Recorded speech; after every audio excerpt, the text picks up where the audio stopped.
Guys, ഇന്നത്തെ vlog എന്റെ മുടി കെട്ടാൻ പോവാണേ. തീകളാ ആദ്യം. അത് കഴിഞ്ഞിട്ട് മുടിയെടുത്ത് ചീപ്പിട വെക്കുക. ശരിക്കും ചെയ്യട്ടെ. എന്നിട്ട് ഇതിങ്ങനെ കെട്ടും. ഒരു മിനിറ്റ് ബുഷ് പോയി. ലൈക്കും സബ്സ്ക്രൈബും ചെയ്യണം.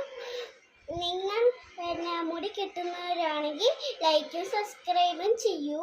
വേഗം അറിയാവോന്ന് നോക്കട്ടെ. കണ്ടോ, വാ, ഞാൻ ഇങ്ങനെയാണ് മുടി കെട്ടിയത്.